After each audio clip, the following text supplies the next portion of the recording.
Hi there, it's Bill with the Doomer Bloomer podcast. Now, if you're a listener to the show, you know that I've been doing this for a long time. But now there's an easier way to make a podcast. If you haven't heard about Anchor, let me explain. It's free. There's creation tools that allow you to record and edit your podcast right from your computer or phone.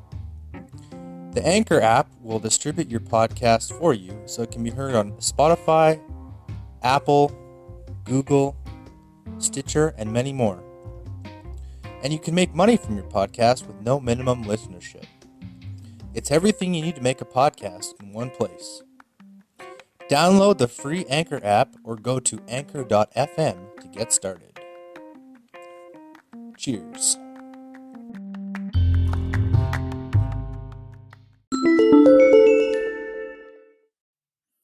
And we're live. Welcome to the Doomer Bloomer podcast with Will S. We're talking about the hero's journey and 30 to 45 minute episodes, the 10 pillars framework for success, life in business and relationships, health, wealth, virtue, love, art, travel, freedom, integrity, peace, and charity. Today on the podcast, I have Kalpna. She is a business coach from Central East London. How are you doing this morning or afternoon? I guess we're on different time zones. Yeah, it's evening at the moment, and I'm doing very well. Thank you for asking. Yes, well, the sun is sort of out in the UK today, so people are kind of going out, and lockdown is over at the moment. So it's just about enjoying the sun while it's out, because in London we don't get much sun down here anyway. Excellent. And do you go by Kalpna or do you go by K? What is your preferred name? So I would prefer people call me Kalpna, but most of the time people can't pronounce it or remember it, so they ask me is there another way to call your name, so I say K. Okay. Sounds good. And for those of us who don't know who you are and what you do, who are you and what do you do, or what's your journey? Okay, so what do I do? So I'm a business strategist. I'm also an award-winning author, and I also own a company called Uncensored Society.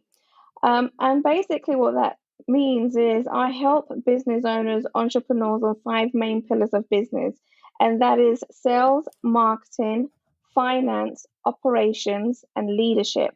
Of course, we also throw in there things about mindset, because mindset is very important when you're starting your own business, and self-development, and also the career and life balance. Because when people are first starting out and they're growing and scaling, people tend to neglect their family, right? And when you start neglecting your family, there's going to be issues at home. So we've got to rectify that and make sure that we find a balance. Excellent. Well, I'm glad to have you on the podcast. We connected via Matchmaker, which I call the Tinder for podcasting. Yes, I've heard from the other podcast, actually. That's definitely the best way to describe that. Definitely. And yeah, so you reached out to me, and I thought you'd be a good fit for our audience. So here we are. I would love to ask you, like, where are you on your hero's journey, and tell us a little bit more about your doomer to bloomer path, and we'll try and get some wisdom and insights from that. Oh gosh, I mean, where do I start, right? So when it comes to business, and you probably know all this, there's so many ups and downs, not just in business, but all areas of your life.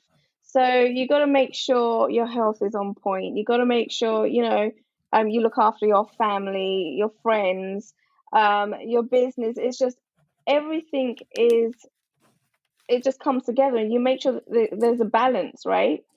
And so where I started, I was actually in the corporate world for a very long time. I was a police officer in London for 6.5 years. And I didn't realize at the time how much this job was actually taking a toll on my body. Um, you can imagine, being around negativity all the time, chasing bad guys all the time, right? It doesn't put much positive elements in your life, right? And Right. what happened was it started taking a toll on my body. And one day I woke up one morning and jumped in the shower. And as soon as the hot water touched my skin, my whole skin started burning. So I jumped out, went straight towards a mirror, only to find out my entire body had come out in a rash. Now I'm like, what the hell is going on? I went to sleep last night completely fine and I woke up and this happened. So then I called a friend up. Her mum's a nurse. She told me to go straight to the hospital now, to drive down there. So went to the hospital, had all these checks and tests and been sent from one room to another. And then in the end, I sat in the consultation room waiting for the doctor to give me my results. And as soon as he opened the door and walked in, he turned around and said to me, "You are lucky you got here when you did." So I'm like, what were you talking about? And he goes, "If you didn't get here when you did, your throat would have closed up." And at that point, I was like, holy crap, what if my throat closed up while I was asleep? I would never have woken up the next morning. And so I continued to speak to him about this and say to him, well, how did this happen? Why did this happen? And he goes, this type of rash is very common and is brought on by stress. And I was like, oh my God, okay, I need to do something about this, right? Because now my life is on the line. So I then decided that I was going to quit my job. Right? I had no plan as to what I was going to do next or what was going to happen. All I knew at that point is that my life is on the line and I need to do something about it and I need to quit my job. And so I decided to go and quit my job. And I kind of decided that, all right, I'm going to give myself 6 months to figure out what I'm going to do. And when people say things just happen at the right time, and I've said before as well that things have just been an accident, but really they're not an accident. It's just something that you're going through. It's a journey that's been designed for you, right? And so as soon as I quit my job, handed in my resignation, I was done. I was like, okay, maybe I should start a business. And the reason for that is because I felt like there's a lot of bosses, managers, right? They're not leaders. And they sit on their high and mighty chairs in their offices, delegating stuff and work that they have no clue what to do.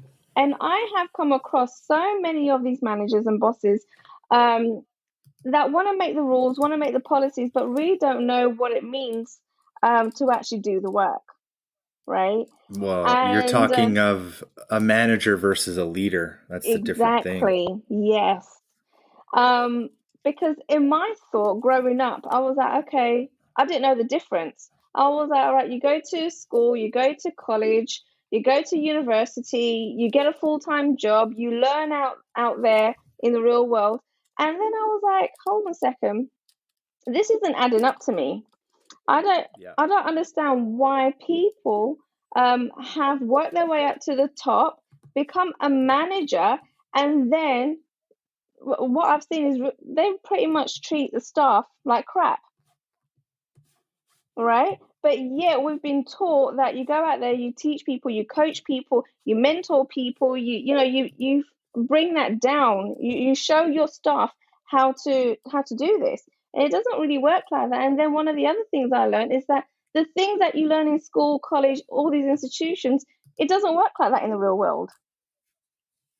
Right? It's like we're running on outdated models for the world that we live in. I agree.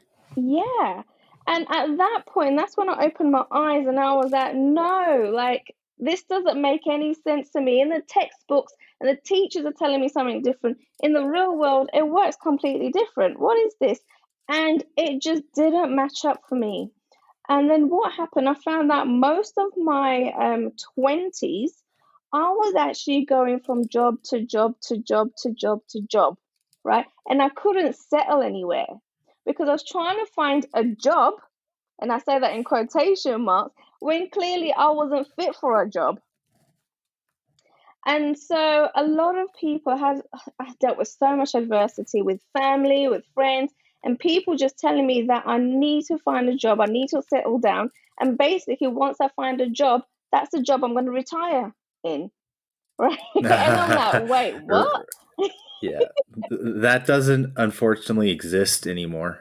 Not for most millennials. Right. But this is the kind of culture society. Now, I'm from an Indian background, right? Mm-hmm. And so that's what it means. And it also means making sure you're either an accountant, a doctor, or a lawyer, right?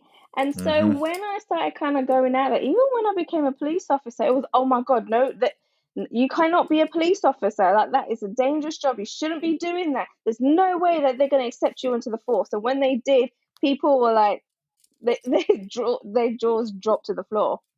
So I have been going against the norm for many years because I just refuse that this is the way of life, or that there's got to be something out there that's better than this. And so I've been battling so many different people in so many areas of my life because of this, because I'm not doing what society tells me I should be doing.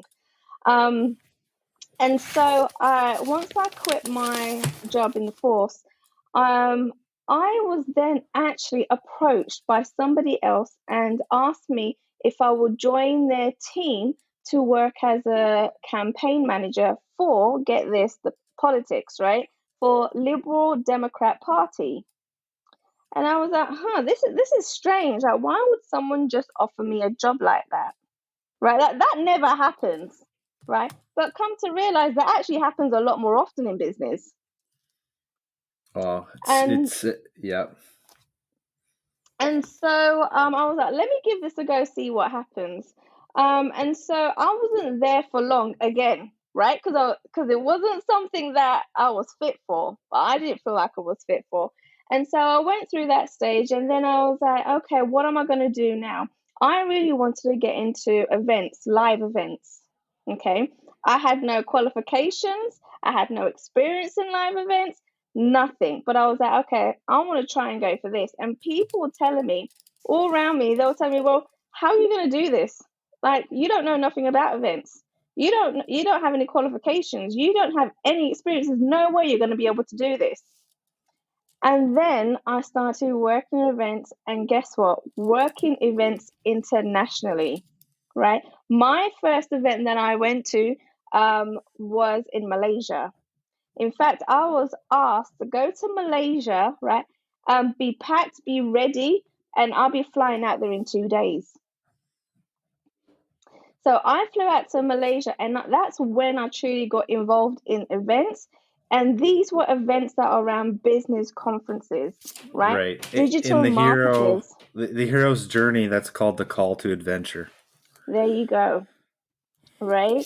And then since then, I just kind of progressed in life, in live events. And I've moved, I lived in Bali, Indonesia, I moved to Australia, I traveled Singapore, Thailand, Hong Kong, moved to Costa Rica. I moved to Costa Rica, and that's when everything went patong, right?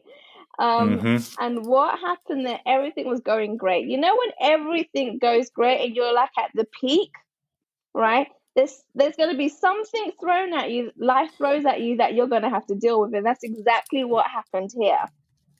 And in the click of a finger, the company got shut down, right? It got shut down. That means I had no roof over my head because they were paying for it. I had no food. I had no water because they were paying for it. And I couldn't get out of the country because they paid for that too, my flight, right? So I'm like, holy crap, what am I going to do now, right? But the positive thing was, it was Costa Rica. It was a hot country. The sun was out, and there was a beach, right? So then what I decided to do then, I was like, I've got skills, right? I've learned a lot from these digital gurus by going to live events, learning business. I need to learn to survive. What am I actually going to do? So I started negotiating with the hotels that were on the beach and saying to Yep. them, I will show you how to bring leads in. I can do your graphics. I can do, lead magnets. I can show you what you need to do to bring more clients in. In exchange, I need a roof over my head, I need water, and I need food. Right. Your basic necessities. Exactly, right? And then in time after doing that, I raised the money to get my flight home. And Yep. so that was a complete different experience. It was like, oh my God, I was at my peak and all of a sudden it just dropped. And so I had to figure out, how am I going to navigate myself out of this situation? And the thing is, when you're at that point, you don't have a choice but to figure it out, right? You don't have time. It needs to happen now. Yeah. And so, I got back to London, and then I was like, right, what's going to be my next step? It's almost like I have to start all over again now, right? Just click of a finger, I lost $20,000, right? Never going to see that money again because the company's gone bust. And so I was like, okay, I'm broke. I don't know what I'm going to be doing next. I thought I had everything planned out.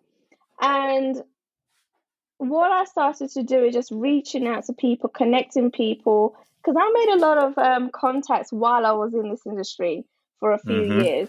And Contacts are contracts. Right. And then a lot of people knew me. They knew what I could do, what my strengths were. And I said to people, listen, I need help. I'm in this situation now and I need help. You guys know me. You know what I can do. Is there anyone in your network that I can, that wants to do events or is doing events that I can help out? Because then I became the events manager, the sales manager, right? I know this from the back of my hand. So then again, it's all about connection, right? It's all about contacts. And it was the people that I found that I started surrounding myself with that were completely different to when I was in a full-time corporate job, that actually kind of reached out and helped me get out of this little rut that I was in. So to cut the long story short, because I could speak about this for days, right? But that's where I decided to start my company, and that's where Uncensored Society was then born. Okay. Now, the reason why I call it Uncensored Society is because a lot of the time, most people say to me, you're very direct. You just say it how it is, And some people have said that they've got offended by me or they've got upset because I've been so direct. And I was like, people might see it as a weakness, but that is one of my strengths. And so Uncensored Society means just being raw, real, and relentless, right? Just saying it how it is, straight talk. Right. And so if you're going to get offended, if you're going to get hurt, and I probably will make you cry, right? I always say that people choose to become offended, right? Right. It's just information is information, and how you interpret that information is going to be based upon a lot of people have a lot of cognitive biases as well, right? We're always looking through different filters. But to be honest, if you're, like you said, raw and straight to the point, sometimes it cuts through a lot of bullshit, in my opinion. Yeah, no, it does, most definitely.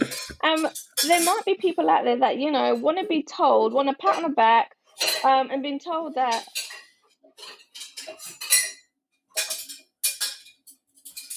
Did you want to go sort that out? Because I can hear that. Yeah, it's fine. Just keep going. Yeah, okay. And so a lot of people sometimes, want that whole tap on the back, pat on the head, being told that life is going to be fine. Don't worry about it. Yeah, if that's the case, then I am not the coach for you. I'm not going to be telling you that. I'm going to be telling you what you need to hear, not what you want to hear. And if that's the case, if that's how you want to be coached, then guess what? You're actually not going to be able to grow. You're not going to be able to develop. And And eventually you're just going to get burnt out because you're trying so many different things and it's not working. That's because you don't have someone telling you straight what you need to hear. Okay, so when people are looking for a coach, that's exactly what they need to be looking for. They need to be making sure that they don't surround themselves with people that's telling them that it's going to be okay, because if that's what they've done previously, it clearly hasn't worked for them, and so that needs to change. And so that being said, it needs to be someone that wants to help you, to push you and direct you to get you the results that you want. It's got to be result based, right? But you're only going to get results if you're going to, you're going to, I'm going to kick you up your backside. It's going to happen. And if you don't do the work, I'm going to question you about it. Right? And I've had mentors and now and in the past, and I've actually been drawn to those people that just don't take bullshit. And that's why in the few years I've been in this industry, I have grown so much more than in the years that I have in the corporate world. Because like I was saying in the beginning, they're bosses, they're managers, they're not leaders. 100%. Right. And that was the big eye-opener and lesson. I was like, right, these are the people that I've been looking for. That's why I've been going from job to job. And so once I found that, I kind of made sure that I surrounded myself with those kinds of people. And that's why my growth just skyrocketed for that reason. Okay. So if there's any main point I can tell your audience is to make sure when they're looking for a coach, try and find someone that's out of their comfort zone. Okay. If people say, oh no, I would rather, have a coach that's a lady, that's a woman, rather than a man, because a man's too aggressive. Well, maybe you need a man that's aggressive enough to actually get you the results, right? If you want someone that's going to be, patting you on the shoulder, like I said, well, if you're comfortable with that, then you need to get out of your comfort zone and find someone else that's opposite that, because those people are not going to help. That's what you've been comfortable around, and that's not going to help you. That hasn't been helping you. And so the second thing, or the other point I would like to make to your audience, is that fail, guys. Fail big, fail hard, and fail as many times as possible, because it was at those pitfalls on my journey that I learned the biggest lessons, right? And when you're in those pitfalls, you have no choice but to navigate yourself out of it, right? You can't just sit there and be like, I'll do it tomorrow. I'll figure it out tomorrow. It has to be instant, right? And your mind. I always say there's no day called someday on the calendar. Someday never comes on the calendar. There's only 7 days in the week, and none of them have the day someday. So right. And so as soon as you kind of put yourself in a situation where you are so low, people start figuring out really quickly how to kind of get out of it. And the growth is so much more faster than if you're in your comfort zone. Okay, so guys, you need to get out of your comfort zone in order to develop yourself, especially if you want to start your own business. But failing several times, right, is definitely going to be lessons to be learned throughout your journey. I would argue that whether you're in like a corporate job or even as a person now, you need to treat your life as a business, right? You need to know how to sell. You need to know how to market yourself, right? You need to have all of the skills required to be successful. And these are things, like you said, in the regular, like go to school, get a job. We're teaching people to try and have a job when they really should be focusing on and trying to find a calling, something that they feel called to do, even if it doesn't necessarily make money right away. But if you feel like that this is what you need to do in your life, then you should pursue that. You know what I mean? Oh yeah, definitely go with what your heart tells you. That's when you turn a job into a business, into a passion. But what I find is that a lot of people, and I'm going to be straight, people are lazy. People Yep. don't want to figure out what their passions are. People don't want to work for what they want. And it's this whole entitlement mindset. Oh my God, that drives me insane, right? When people tell me that they're entitled to have a nice house, they're entitled to have a nice car, they're entitled to have abundance of money. Okay, well, if you feel entitled, how are you going to get that? Oh, I don't know. Maybe I should go on government benefits. I'm like, what? Like, are you serious? Okay, so you want all of this, you feel entitled, but yet you're not going to get off of your ass and actually make it happen, and you're going to rely on other people. What is that? And then I find that, okay, if you're not on government benefits and you got a job, then they're waiting for their managers to give them a promotion. Right. It's not going to just fall on your lap, you know? No. I 100% agree. If you want something and you want it bad enough, it's all down on you. It is on you. There's going to be some people to support you, to guide you, to advise you, but it's up to you to do the work, right? Nothing's going to be given to you. And if you're in that mentality, and to be fair, for a long time, I think I was in that mentality when I was in the corporate world, because I was told, right, that's what happens. You start a job and then you just work up the ladder, right? I thought that's the way of the world. Right. And then the ladder is actually a stairs. Right. And if you have the mindset of what I call the grinder mentality, Right. is that you have to chip away at it every day, and you have to climb it one step at a time. And to get to the next step, you actually have to build the ladder to go to the next step. Right. Exactly. Does that make a little more sense? It makes perfect sense. Definitely. And so, for a while, I guess I was just waiting for my opportunity to just come at me, but it never happened. That's why I was going from job to job to job. And so the third thing I want to kind of really tell your audience is that what people tell you, what the people that you have surrounded around you, it's not a fact. That it doesn't mean because your parents are telling you this, your teachers are telling you this, your bosses are telling you this, your friends are telling you this is what you should be doing, that's what you need to do. People need to be looking at it in a different perspective. You need to be thinking out of the box. And what people need to realize is that the reason people are telling them this is because people have been telling them the same story, right? And it's just getting passed down.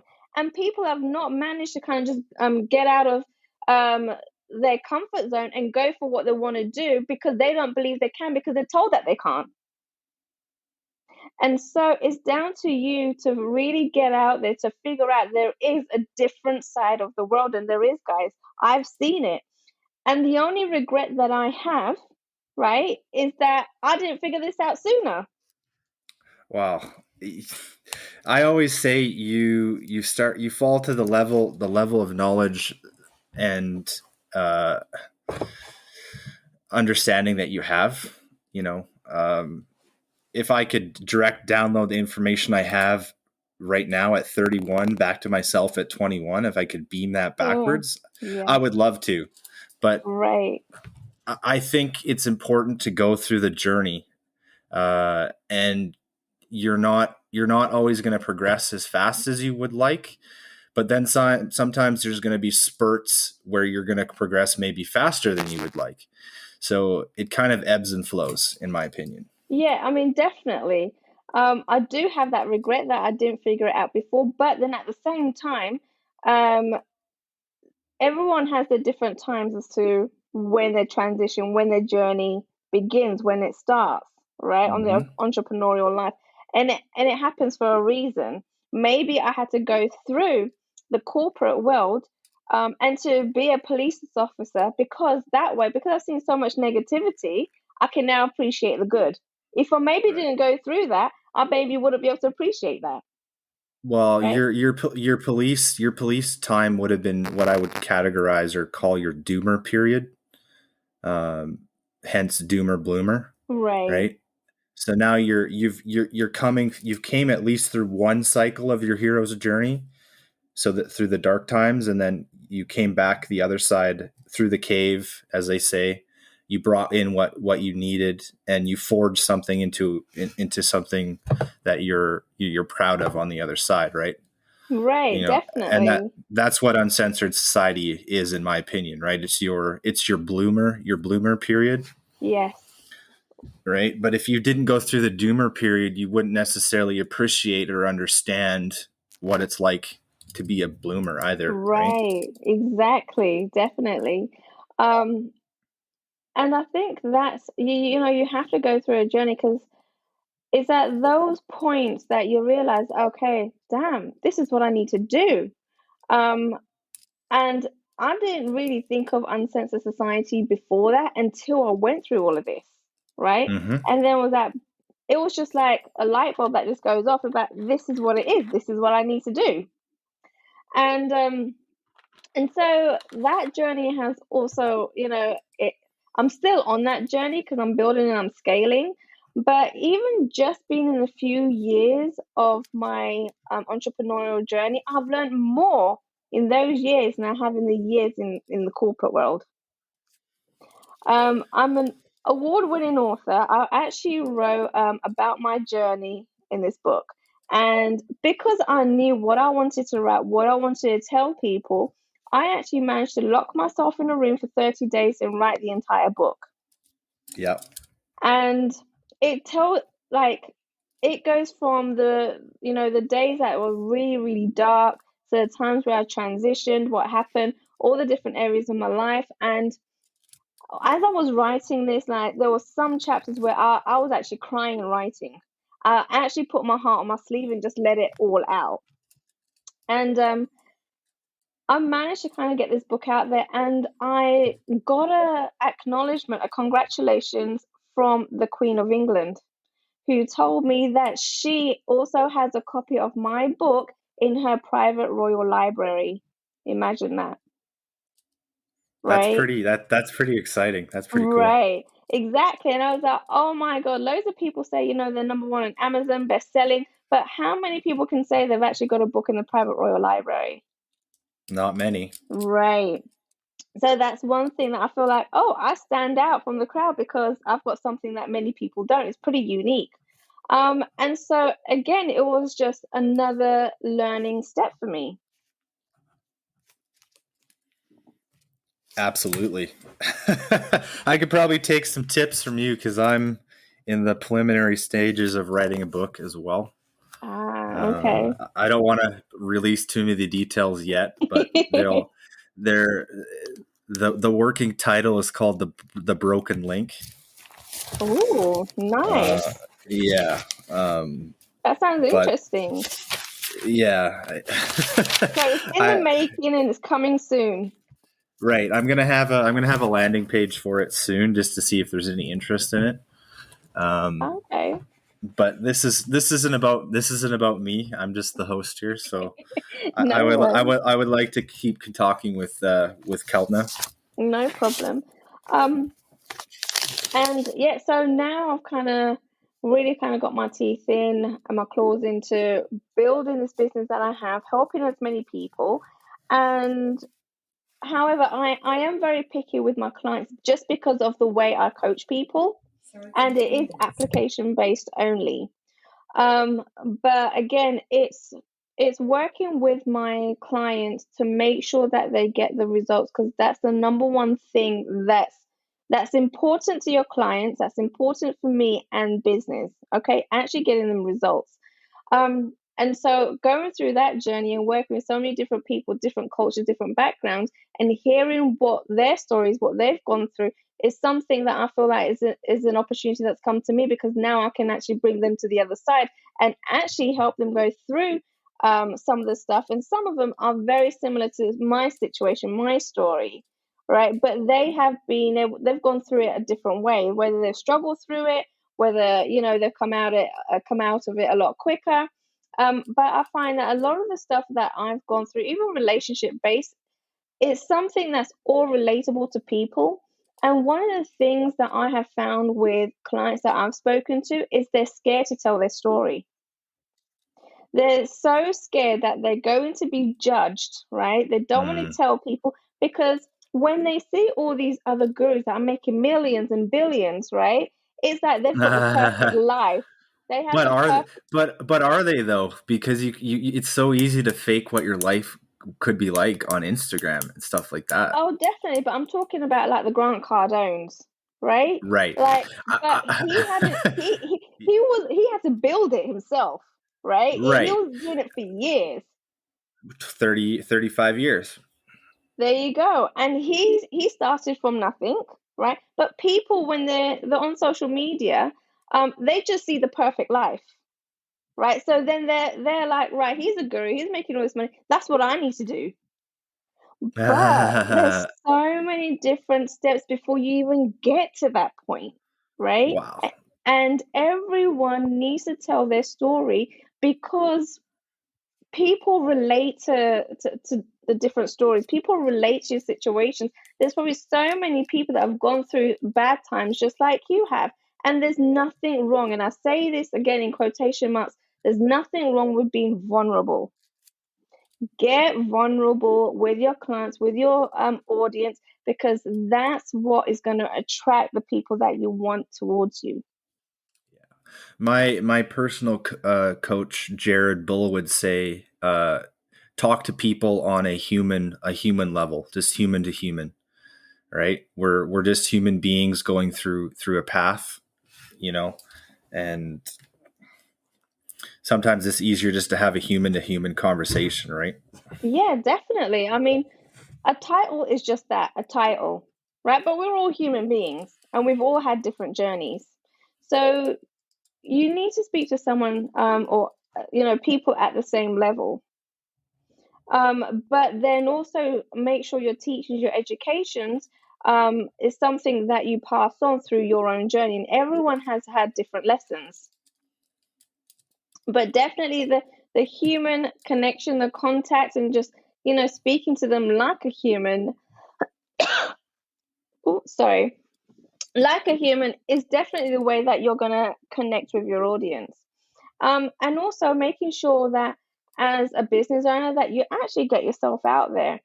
And when I mean that, I mean, don't hide away in a corner thinking you can do all the admin work, all the background work, and actually not get on social media, right? Not get on any videos, not actually go and go to these events and connect with people, networking. It means all of those things. Mm-hmm. And people are like, oh my God, no, I can't do that. Like, I have to sit behind the computer and just do that. But is that, well, then there's no way that people are going to know who you are, what you do, what your business is, or how you can help people. Well, I think Grant Cardone puts it best is obscurity is your only problem.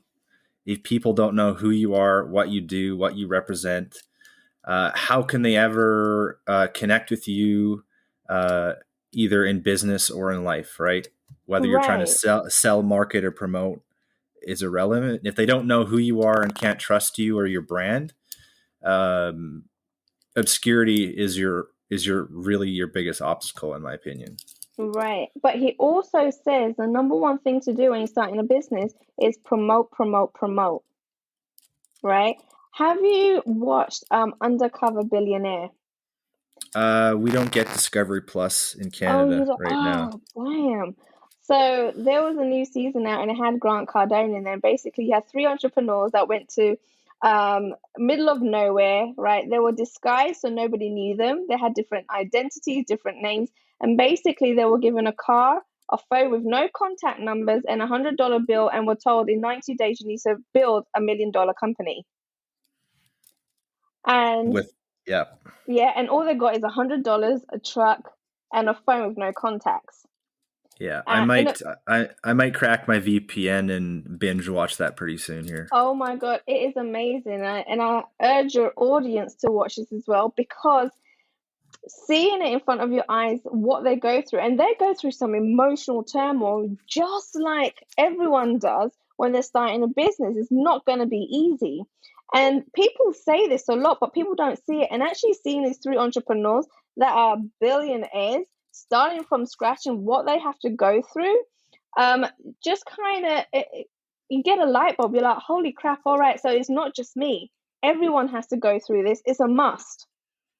And what they have to do, how they build their team with nothing, right? They actually build a team with nothing to help them out, because in business, we all know that you can't build a business on your own.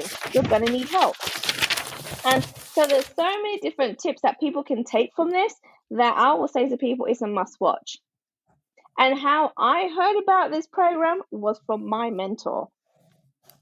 I remember I was calling my mentor up, asking him about advice, and he wasn't paying no attention to me on the phone. I'm like, what's going on? What are you doing? He goes, oh, I'm watching Undercover Billionaire. Right? And I'm like, what's that? He was like, it's on Discovery Channel. It's got Grant Cardone, this person, you got to watch it.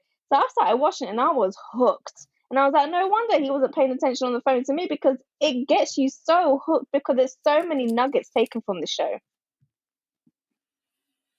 Like I said, it's my next binge watch, I think. Yes, do it. It is awesome. And so I've taken some kind of nuggets from there, and I've had like light bulb moments. I'm like, oh my God, I can totally do that. And the thing is, right, it's the most simplest thing you can do. It's not complicated. It's not rocket science. And you're like, how the hell did I not even figure that one out before? You know? But watching these people and just kind of learning how they grow, you can definitely, you can model it. And it's funny because I've also learned that in school, people always say if you copy, it's plagiarism, right? In the real world, if you copy, it's called business. Right. You know? But in to be perfectly frank with you, I mean, even William Shakespeare was a plagiarizer. Nothing really is ever original or brand new. It's just recycled. That's what creativity is, taking knowledge and information from the things that you absorb and recombining them in new and novel ways to create something useful. That's right. To me, that's basically what the process of creativity is. Right. You know. And so, I mean, and then again, is that when you reflect back and look back on all of that, is that all these years when I was younger, people just lied. This isn't what real world is. They're just lying to everybody. Well, there's a lot of people out there pretending to be adults and knowing what's going on. Yeah, that's definitely true. But that's what. Yeah, go ahead. But I was gonna say, but I guess that's why you got to kind of throw yourself into something completely new and not just listen to what people around you are saying, and just going for what you want to do rather than people telling you what you need to do, right? And then as hard as it's going to be, you got to realize it's not going to happen a click of a finger, and it's not going to happen over the night, and it's going to be an entire learning journey, and it will get there, but it will take years. Mm-hmm. But every single lesson that you learn from that is definitely going to help you towards your success. Right. I would say there's no such thing as overnight success. That's why I'm a big follower of Stefan Arnio, right? And he is a big proponent of the grinder mindset. Like you have to chip away at it every day, take consistent daily actions done over a daily, weekly, monthly, yearly basis. Get that 10,000 hours under your belt in whatever field that you're interested in. And I would say interested in, not passionate, because interest comes first, passion comes later. Right. You can't become passionate about something unless you become a relative expert in that particular area. Yes, you know that's what I mean? Yeah. And I guess even if that just means in business overall, because you can have a particular skill that you have. So you could be a graphic designer and be really awesome at it, but being a business owner is a completely different skill. right? And you can't just become a business owner just because you have another skill, right? Because being a business owner also comes with so many different elements you learn from it. And again, that won't be learned until you step into those shoes and actually go through the journey. I mean, people say to me as well, they're like, how do I hire? What's the first thing I do? And I'm like, oh my goodness. I was like, and you say that you're a business owner and you don't know how to hire staff, Uh, right? I'm gonna say right now, if you wanna start and dip your toes in the water, go to Upwork and hire a virtual assistant. just just to do random things. Right, Just to pay them a little bit, and it helps you learn how to delegate, right? right. But then also what I've done, so I have a huge Rolodex of contacts myself in my network. And if Mm-hmm. I don't know something, I know for a fact someone in my network will, right? Right. And when I hire someone, I always like to do it from recommendation.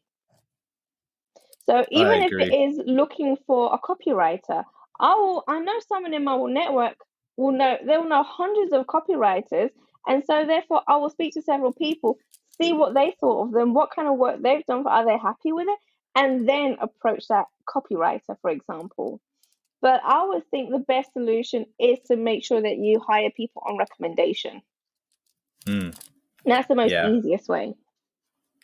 Well, I mean, we're social creatures, right? If you look at it, like even from evolutionary sort of background, like from a tribal background, your vibe, your tribe is, your safety and your social net, right? Um, so we've just moved that on to an online space and online presence, and it's become a global tribe now, right? But Right. even within that global tribe, there are still pockets of people doing interesting and different things, right? Yeah, Um, definitely. And then also what you got to remember is that your your challenge becomes your friend's opportunities, right? Because Agreed. you're not gonna know how to do everything in the industry. It's not gonna, you don't have enough time, hours in a lifetime to learn everything. And therefore, why not leverage that and then ask your friends who do have those skills to help you out? 100%, 100% true. Um, do you have a business partner yourself?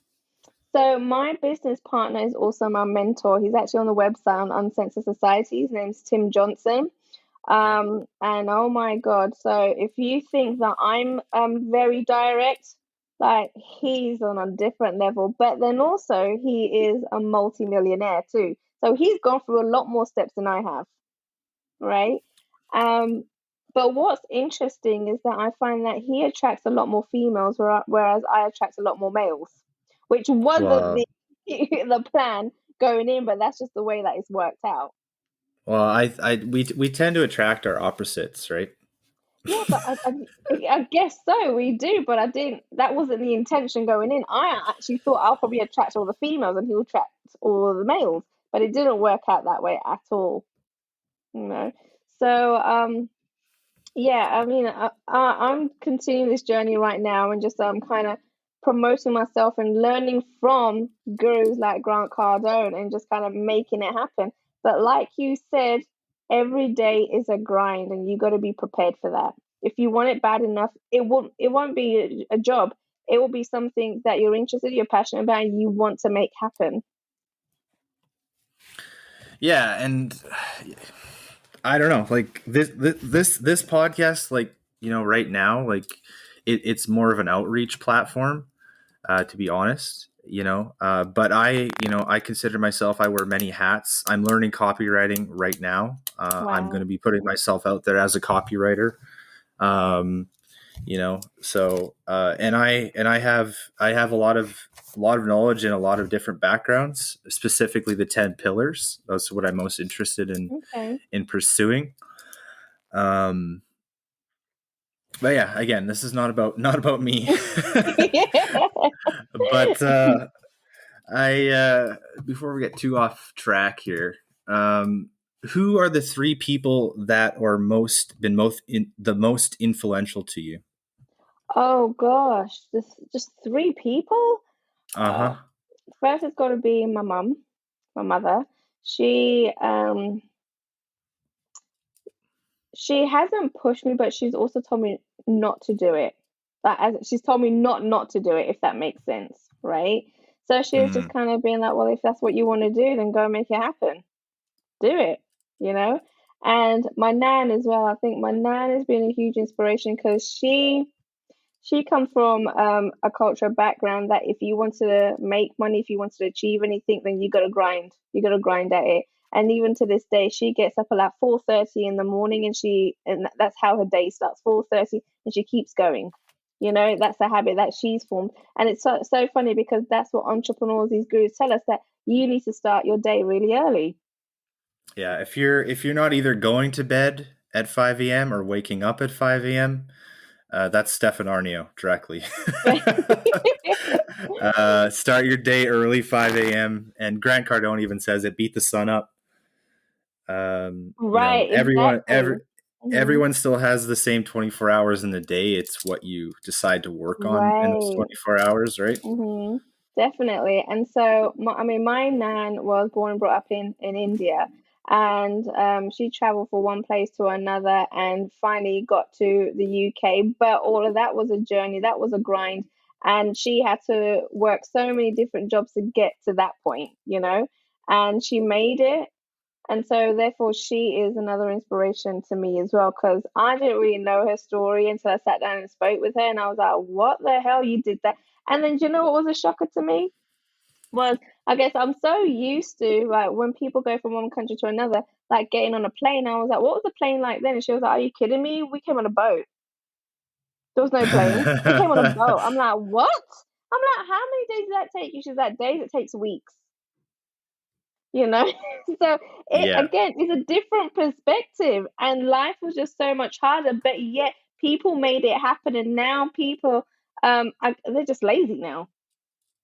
Well, in my opinion, I just it's not entirely their fault, but it's just like Jack Ma says: if you start out life being broke, that's not your fault. But if you end your life being broke, that is your fault.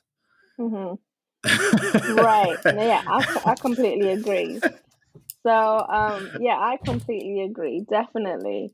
um but and the third person, oh gosh, I'm gonna say it's my mentors that I've come Mm, across in the past. I can't say one specific because each one has had a hand in my journey. But it's got to be my mentors that have helped me and pull me to progress. So I will say, yeah, my mum, my nan, and my mentors, definitely. 100%. Um, so if you're a doomer right now, what would a doomer start to do to get on the path to becoming a bloomer in life, business, or relationships? What would be your best advice? Okay, so if you want to change things round, I would say you need to get yourself promoted, right? And what I mean by that is start doing videos about the things that you can actually teach people. So give yourself a 30-day challenge and do a Facebook Live every single day for 30 days, right? I guarantee not only will you get better, right? But people will actually like you more than you think people will like you, because I think people are so like, "Oh my God, I'm not going to get loved. People are going to hate on me." No, people's perceptions are very much different to your own. And so doing these videos will give you practice, will actually give you a different perspective as to people want, and also you'll get so much better giving content and value by the end of 30 days that will change everything around for your business. Well, it's not just your business, just your life in general. Your life, your demeanor, your business, everything. It's just the confidence that it actually gives you by doing this. 100%. And how can you be of service to your community and the world? Again, I guess it's by teaching people what I've learned, so they can avoid the pitfalls and don't have to spend so much time and money trying to get out of these pitfalls or learn the hard way and just actually learn from people that have done it themselves. It'll save some time and money. Yeah. And we've got a couple bonus questions here, but Oh, I like bonus questions. the bonus round is coming up. Oh, do I win a prize? You get the prize of being on this podcast. Okay, awesome. I'll take it. So where can your listeners connect with you online? Yeah. This is your chance to talk about Uncensored Society. Okay. Yes, so what my listeners can do, I've got my website, uncensoredsociety.com. I'm on social media as well. I know that you're going to be putting the links on the notes. But people can really get hold of me through my website if they also want a free 30-minute strategy call to just talk about where they're at in the business and how they need help. They can get themselves booked in. It's free of charge. And also what I'm doing is the first 10 people that book in a strategy call with me will get a free PDF digital copy of my book that's in the private Royal Library as well. But again, I have to be very specific and say to people, listen, my type of coaching is very unique and is very straight to the point. And if it's not for you, then please don't approach me. Do not contact me, right? And I've got to be as brutal and blunt as possible. I'm not for everyone, and I get that, and I don't want to be for everyone. Right. You're 100%. You gotta be in your own little niche. I appreciate it. And the bonus question is, what is your zombie plan? Sorry, explain to me what the zombie plan is. You wrote to join my 7-day challenge getting shit done. That's what you put in your in your questionnaire. So the next thing that I'm doing is actually doing a 7-day challenge about exactly what you said, getting shit done, because so many people are making so many excuses. They don't have time for this. They've got to do this. They've got to do that. But what getting shit done means is actually sitting down, analyzing what the hell are you doing throughout your day, and are you actually being proactive on tasks that needs to be looked at, or are you just busy being busy? Right? Absolutely. So if you want to join my 7-day challenge, then again, let me know. Shoot me a message on Facebook, contact me through my website, and let me know if you want to join this. And again, this is a free 7-day challenge. Any other last words of wisdom or insight? Last words of wisdom. Oh, I've got one for you. It's not a very quick one. Do you want me to be quick? We got time. Yeah, okay. So actually, I'm going to ask you this question, okay? Go ahead. Out of 3 categories, right? Money, time, and change. Which do you think is the most vital, the most important one out of the 3? Personally, time. Time. And do you know what? Most people say that, but that's the incorrect answer. And the reason why I say that is because, number one, every single person, like you said, every single person in any country, any background, any culture has the exact same time in a day. Do you agree? Yep. Right? 24 hours. Right. It doesn't change for anyone. You don't get more hours in a day than I do, and I don't get more hours in a day than you do. Okay? Money. Now, money comes and goes, right? However, why is it that some people maybe make $100 in a day, but then there's other people that can make $1 million in a day, right? The answer to that is because change of habits. Okay. Now, if you have the exact same time in the day, right, You should be able to make abundance of money. And the reason people don't, it just all comes down to habits, right? If you know the habits that aren't working for you, you need to change it. You need to work on changing habits, changing perspective, and actually forming new habits that are actually going to work for you, your life, that's going to build your abundance, money, business. But it all comes down to changing habits. And that's why change is the most important. I would agree with you there. Yeah. Awesome. So I'll leave it at that. But again, if anyone has any questions, then please let me know, contact me, and I'll be happy to go through anything with you. Perfect. All right. Well, thanks, Kalpna, for your wisdom, insight, and sharing your hero's journey.